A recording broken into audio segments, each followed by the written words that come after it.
तुम सारे वृंदावन वासियों को बुलाओ और जेल में डाल दो। बाबा जी हाँ, बिना राज नियम के उल्लंघन से अगर छेड़ेंगे तो कैसे छेड़ पाएंगे? कैसे छेड़ोगे? अधूरी बात क्यों कर रहे हो भाई?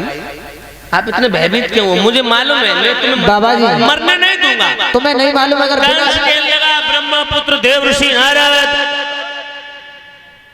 अगर बगैर बात के, बिना झगड़ा, बिना लड़ाई के, बिना कोई राज नियम उल्लंघन के यदवंशियों को छेड़ दिया, उन ग्वालों को छेड़ दिया तो मौत को निमंत्रण देना होगा। अरे भाई तब तो उन्हें जेल में डाल दो जब कोई राज नियम उल्लंघन हो, कोई अपराध करे, कोई कानून के खिलाफ भाई वो काम करे। बिना राज नियम उल्लंघन के कैसे मैं उन्हें जेल में डाल दूं? आय माने सत्य, हीर माने मारने वाला, बिना बात के अगर उन्हें छेड़ दिया, अहीरों को छेड़ दिया, अपनी मौत को दावत देनी होगी। हाँ भाई, जब कोई राजनीतिक उल्लंघन बने तब मैं उनके ऊपर आरोप लगा और मुकदमा दायर कराए, और मुकदमा दायर कराने के बाद में कार्रवाई करें। सुखदेव जी समझा रहे परीक्षा भाइयों ध्यान रखना। उसी समय नारद जी कहने लगे तो तुम्हें ये भी दिमाग से निकाल दो, तो तुम्हें ऐसी युक्ति बताऊं कि सांप मर जाए मगर लाठी ना टूटे। बोले यही मैं चाहता हूं। बोले तो मेरी बात सुनो। क्या? इधर देखो, मैं जो बता रहा हूं ध्यान से सुनो कि एक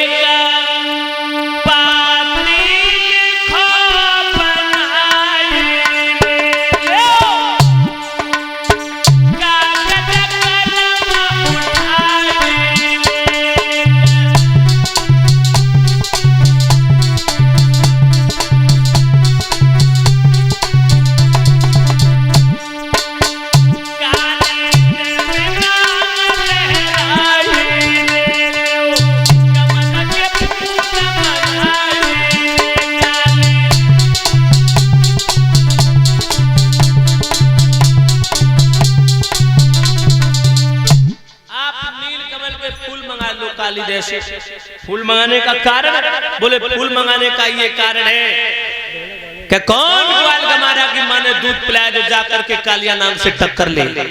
उस काली देह के तट पर कालिया नाग का बसेरा है जो इतना बलशाली शक्तिशाली नाग है कि नवमंडल में पक्षी भी नहीं उभरने पाता है। उसके विष से जमुना का पानी इतना जहरीला हो गया कि अगर कोई काली देह के तट पर नजर भी करके देखता है ना तो समझ लो काल के गाल में जाना होता है। कालिया नाग विशाल शक्तिशाली है, सहस्त्र हजार फन जिसके। अगर कृष्ण बलराम नीलकमल के फूल तोड़ने जाएंगे तो कालिया नाग डस लेगा, और फूल समय अनुसार तुम्हारी कचहरी में ना हाजिर किए जाएं तो तत्काल तुम FIR दर्ज करा दो, मुकदमा दायर कर दो, अच्छा कारागृह में डाल दो, और सुबह उठो कुल्ला दतोन करो, एक ग्वाल को निकालो और वो कलेऊ करो।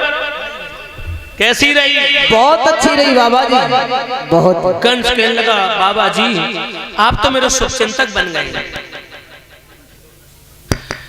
तुम तो मेरे शुभचिंतक बन गए, आपने मेरी जिंदगी को बचा लिया, आप तो मेरे प्राणदाता बन गए।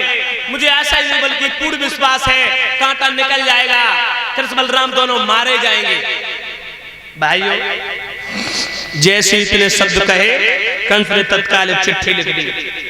यदुवंशियों के नेता बाबा नंद अत्र कुशलम तत्र हस्तु अपरंत समाचार ये है, कल 12 बजे तक हमारी कचहरी में 2 छबलियां नीलकमल के पुष्प हाजिर किए जाएं, जो पुष्पों की आवश्यकता है। अगर कल 12 बजे तक फूल ना आए तो तुम्हें, तुम्हारे परिवार को, तुम्हारी औरतों को, तुम्हारे बच्चों को, सारे वृंदावन वासियों को जेल में डाल दूंगा। ऊपर से हस्ताक्षर कर दिए और वो चिट्ठी बाबा नंद के यहाँ भिजवा दी।